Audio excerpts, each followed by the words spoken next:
at time of death. So I prepared a program. I hope you enjoyed, especially the accents, because they're all rural accents coming from the depths of the countryside. And so we just start with a man. His name is Mossy Curtin. He lives in a place called Garavaughan, and that is in West Limerick, near Mount Collins. And in this little piece, he talks about meeting his ancestors, not him now, but his father meeting his ancestors before death. Okay.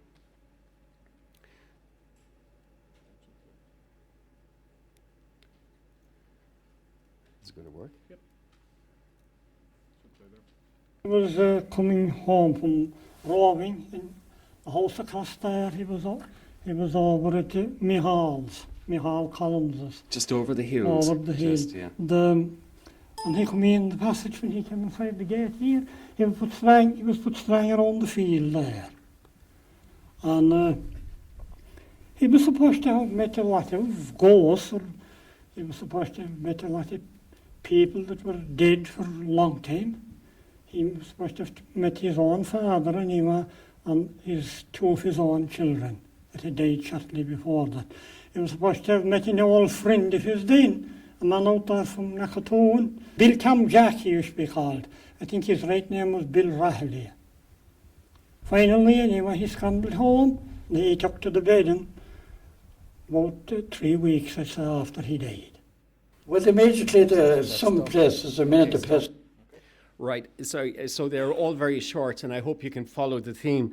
So here now we talk about what happens at the moment of death. And here I spoke to a man, his name is Kieran Lillis. All these people are long gone now to the other side. But Kieran Lillis is from a place called, he's in West Clare, Kilmehel, that's, yes. And so he's talking about what happens just at the moment of death. Well, immediately some places, the minute the person died, the first thing they did was stop the clock and lock the back door. Well, I remember it happening here in houses. I don't know why it was. Who was going to come in the back door and get out, I couldn't tell you. But those two things were the first, the minute the person was dead. Stop the clock and lock the back door. The next thing that happens is preparing for the wake. And here we listen to Jim O'Donoghue from a place called Temple Glanton. And by the way, all these recordings are available here in Mary I Library. But here he's talking about preparing for the wake. When the person died in the house, they were kept in the house that night, always. Now, you might have to go to the neighbour's house for chairs, or a table, or stools, whatever they want around the house, and we'd have to go and bring them. And whoever would bring them would have to take him back again. No other one could take him back under the person that brought him. Now, all the mirrors were covered in the house, and the clock was stopped. Always. Is that right? Yeah. Clock was always stopped. No tick-tock. And then we move to Kieran Lillis again, and he's also talking about preparing for the wake. I remember one man died now, and I went to see if I could give any help. I wasn't doing anything around here. And I asked a particular lady, I said, where's himself? Oh, he's gone for the wake, the horse and car. That was the first thing. And then it depended on your financial circumstances, because it wasn't expensive. In bad times, during the war and that now. You'd have to bring what was called a half barrel of porter for the men. And that would be set up outside in the shed. That wouldn't be into the house at all. Plain porter. Mm-hmm. The bottles of wine, then port wine for the ladies. And I suppose the cheapest brand of wine you could get. And biscuits. And they'd be in the sitting room. And the ladies would be brought in there and they'd get a glass of wine and a few biscuits. And more ladies then would be making tea. I remember all that too, in the snow. Okay, the next person we have is Dennis Broderick. And Dennis is, or was, living in a place called Carlan, which is down in West Limerick as well. And here he's talking about the snuff and the importance of the snuff being. And also, this is followed by Dennis again talking about a woman locally who used to prepare the corpse. And it's quite interesting if you listen to this carefully. He's talking about how there's a woman in every area whose responsibility it is for cleaning the corpse and looking after it. But in this particular case, it was she looked after the people who couldn't afford to bury themselves, the very poor people. This is it. That too, and the snuff. Was that for women or men too? Or? For everybody that went in to say their prayer over the dead person into the death chamber, room in the house. Tell me what The plate of snuff would be resting up on the corpse's stomach, will say.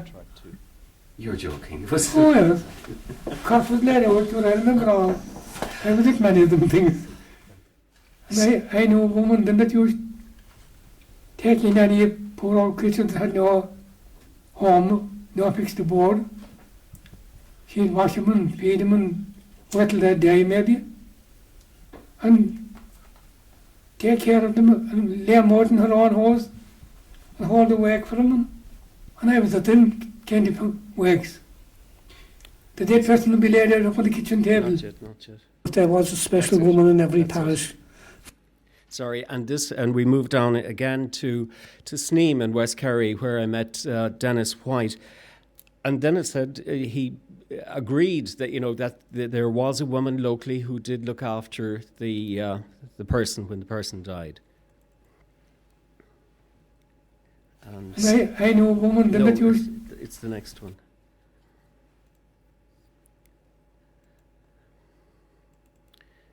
So.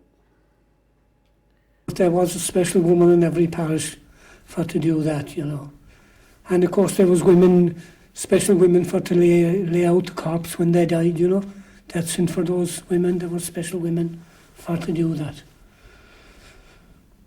Imagine, I never heard that. You didn't? No. My God, yes. Oh, there was, yes, yeah. And they had that special job. That special job for to lay out the corpse, to get it ready for the last row. And of course they had this brown habit at the time, which wouldn't be seen now. They're all better than their normal clothes now, but it used to be the habit. And this woman would come and she'd lay out the corpse and dress him up. Okay. You tell me the story about these. And now, sorry, this is a most interesting part because the whole idea of a coffin rest, and we know that in many places there were coffin rests, but I went to a place called Bonan to find out a tradition there where if a woman died in the parish, which wasn't the parish that her parents came from, she would be brought back to that parish and buried in the family, either tomb or beside the tomb. Now, in this particular case, they had to climb over a mountain, but there was a pathway between Bonan and down to Glengariff in this case. And so I walked to the site with Danny O'Shea, is his name, from Bonan, who pointed out the coffin rest and told me the story. And this is followed by Jim O'Donoghue again, who talks about shouldering the coffin long distances. So you tell me the story about these coffin rests or coffin rocks. What happened? Why are they there? They got a rest, they took that, and if they might come along journey and they might rest there for the night and they put the coffin up on it, up on the rock. They took a rest and had a bite to eat. They came miles. You see that mountain all across there, look. And what is the name of that mountain now? That mountain is the Nacarrick Mountain. And they're mucked on the other side of that. They brought the coffins across there, came up here, rested there, and went back over way. So it was all rough ground that they came through? Yeah, I came out to rough ground. There was a braided part coming up here, all right, and they came through that. The rough ground was the worst of it. And why did they go to that trouble, Denny? Why did they bring back? At that time, that had to be brought back.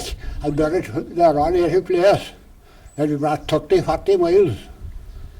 Because if you died in another parish, you were brought back to your family's your family's grave. That had to be done. That's respectfully did that time. Cops would be back to the church on the shoulders. That's okay. No, there'd be no horse. Up on the shoulders, 4 men, 2 at the outside. And the men here in London were supposed to be the best men that ever shouldered the corpse. For they could change without stopping, without breaking the stride. The 4 more could get in behind without breaking the stride. And did they have long distances to go? Oh yeah, very long distances. Maybe from the far off side of Sugar Hill, they'd have to come here to the church. Mm-hmm. Okay, stop. And then just directly after that, we are travelling now to County Cork and to Ballyvourney, where I met Donald McSweeney. And Donald here is talking about also shouldering the coffin, but providing the spades. Now, it's quite interesting how spades would be left and waiting at the graveside, but you paid $1 each for the shovels to go, and then they used to dig the grave after bringing the coffin quite a distance. So this is Donald McSweeney. Cops will be back to the church on the shore. Next, there, yeah. But people did travel huge distances across the countryside carrying the dead. And they had coffin rests along the way. They had even, and they had to go from Bantry, from Quailkill, Bantry, everything, about the wood was a long journey, 30 or 40 minutes, leave early in the morning, carry lunch with them, and taking tunnel shoulder to along and step at the castle, and have there been something to eat at the rest along the road. And then for that, come near by the wood of the farmhouse up a bit from the graveyard, they'd get a shovel there, I think, if I wanted to. There was a shovel to rent there for $1. $1 for the shovel to dig the grave. That's why they wouldn't probably bother with them. And bury their dead and go home again. That's it. So, and then we go back to Danny O'Shea again, and he's talking about the transport of really long distances, all the way from Sneem to Bantry. And we hear Danny again now. And this is followed very quickly. Would a good crowd follow these funerals? This is followed very quickly by Danny again talking about, he's pointing out the way, the direction that they went in the old pathway. Oh, Christ, everybody people would in here. Would they? They would. And you were telling me there are 2 of these coffin stones in the parish. There's one here. Another back to Harris, below the church. Which is what, about 4 or 5 miles away over that way? Yes, that was... The one back to Parish was used by the crowd that come across Esk from Lingarrow side. Oh, so that was a different pathway. No, a different pathway altogether. It was used for the Drummochty side and for down towards Kinmare. The other side, that one who Drummochty, I was coming Drummochty a lot of. And maybe down in Kinmare, well, then they'd come up here down the bridle path, coming up from the Zord Road here. Below. They go all around the graveyard with the... That's it. So we're going to move now to Kerry Head, a place where I live quite close to Kerry Head. But there were 2 farm houses right out at the point, and John Gaynor and John Flahav's place, and they were both a world apart. They were extraordinary men who had great stories, and we start with John Flahav, and John is talking about years ago a black man being washed up on the beach, but he would not be taken to consecrated ground. He would have to be buried there in the spot, and it was just extraordinary how he was seen so different to white people. It's quite interesting, this. And there is a poem about him. Here in unhallowed death he lies, a man without a name, a small pile mark, the cyst wherein he sleeps at last. the waves pack in behind in fury rage to gain the prey they lashed. And Arbus smashed themselves on the great black rocks of Beena Gibba that guard him down below. He heeds them now, they laid him down there, a castaway upon the bog, and as black as hell, he did not seem so fit to mix with the white Christians all about. So rest him well in life, he was the awful prayer. His last hours, the great white waves did claim. God rescue him and grant him rest here on the lonely cliffs. No one modest for evermore. That's it. That's it. And then John brought me into his neighbour's house, John Gaynor. And John, the late John Gaynor, he was visually impaired, but he had a great way of telling a story. And I asked him a question about the unbaptized babies and where they would be buried. And this is what he said.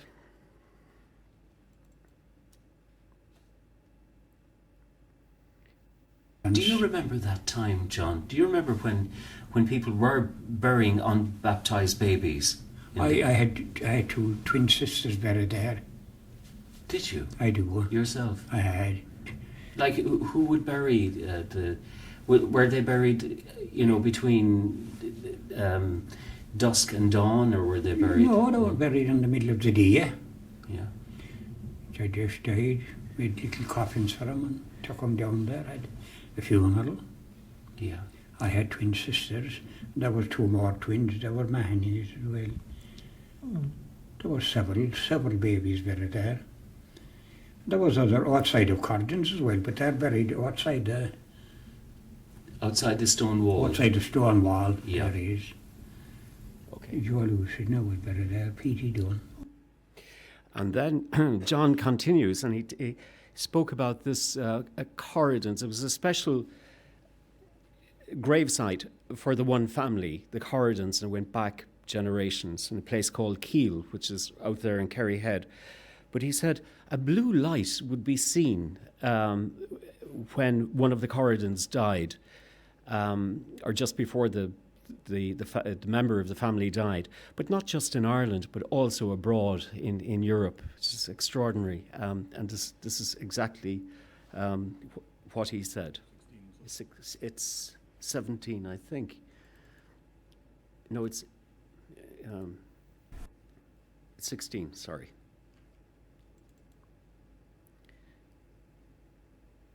There was a story too, you might know it better, about the blue light that was usually seen. Oh yeah, the light, yeah, it was seen before our member of the Cordon family Even in other countries, died, yeah.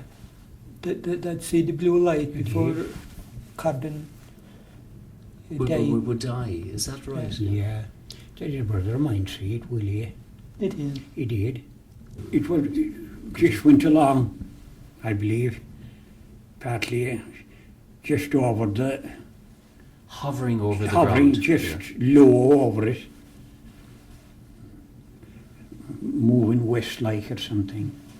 Pause there again. And now, just to confirm, I mean, the idea of, I would have collected many stories about the light being seen, or the knock on the door, or the banshee being heard. But in this particular case, up in Monaghan, in a place called Glasslock, I met Eamon McNorton, and he brought me down to a very ancient graveyard, a place called Dunna, the old Dunna graveyard in Glasslock.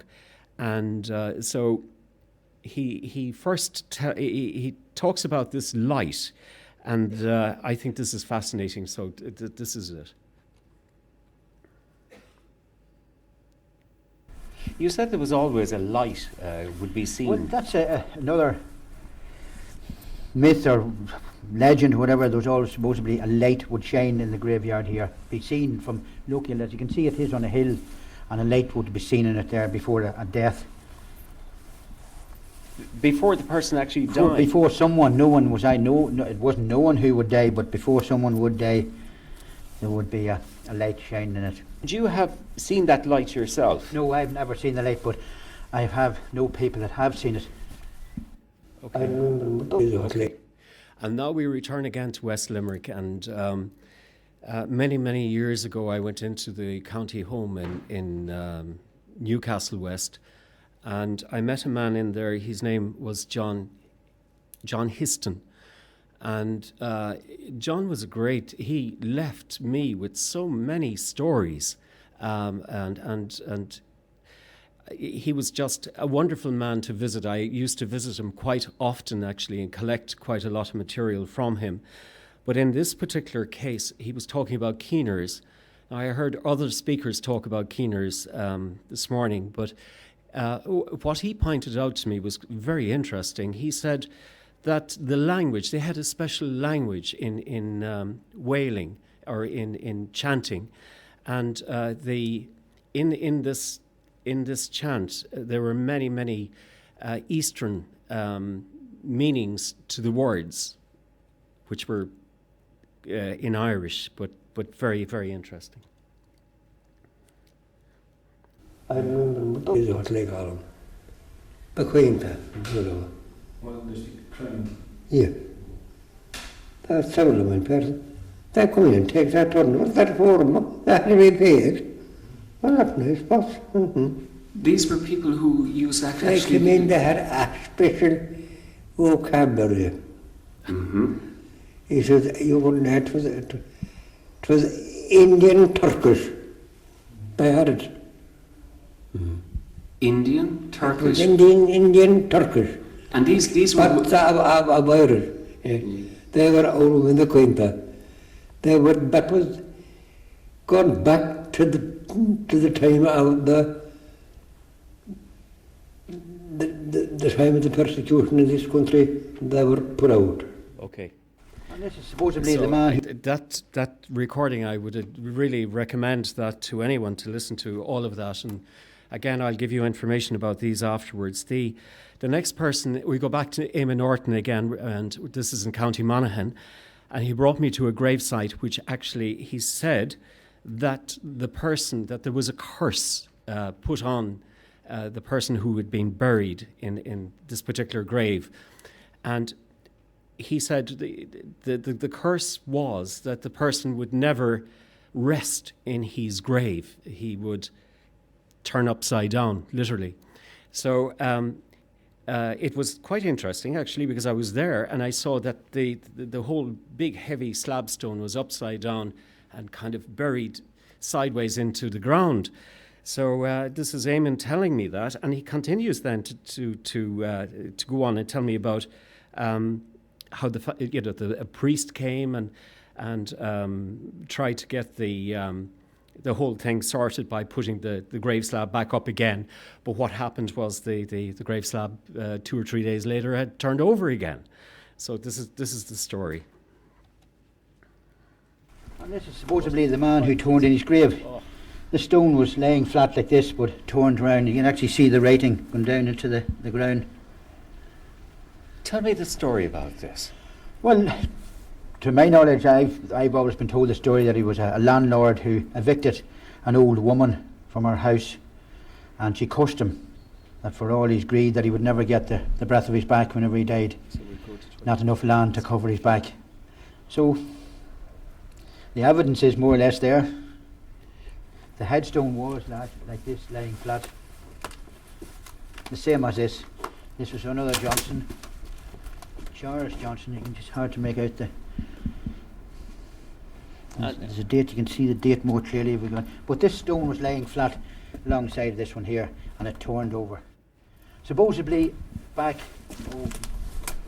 good number of years ago, a new priest had came to the parish, and local people were showing him this, but he made out to prove them wrong, that it had never happened. So actually we dug it up, turned everything over again, and within a matter of a year or so, it had actually turned around again. Are you sure it wasn't somebody who actually came in and No. turned it around? No, who would actually go to that trouble to do that? Yeah. As you can see, the writing, actually, you see, it runs into the ground. Yeah, and it's standing on its side. Apparently, as folklore goes back, whenever it did happen, originally he was dug up and buried flat again. The actual coffin and all apparently had been on his side, Yeah. and they turned everything round, but it went back again. So that would have been the third time it had actually turned. Okay. I've only time for two more, so I'm just going to skip a few and just go to West Cork again, or sorry, North Cork, to a place called. It's just outside Mallow, and I met a man there. His name was Tig Minahan. Drumtarf is the name of the place, and he told me very interestingly about this sign. A sign when somebody was dying. Like earlier, I said that you'd hear a knock or something like that, but in this case, it's the drums beating, which is just interesting. So 20. Kilmacow is about the most famous of them all. To this day, up to recently anyway, the drums were heard beating at Lisnacon whenever members of some certain family were to be buried there had died and were to be buried just prior to the funeral. The drums would be heard beating at Kilmacow. About the night that Danjo's mother. Okay, and we finished actually with my own name, O'Keefe. And I had to go to North Cork to find out what happened when an O'Keefe died, because the O'Keefes came from that area. And I met Kathleen O'Keefe, who was married to John Joe O'Keefe in Rathmore, and so she said a knock on the door. Now my own father passed away 3 weeks ago, and I'm trying to remember back, did I hear anything before he died? But I'll tell you afterwards. This is it. So we're number 24. About the night that Danjo's mother died. Earlier that evening, I heard a knock at the door. I went to the door, but there wasn't anybody there.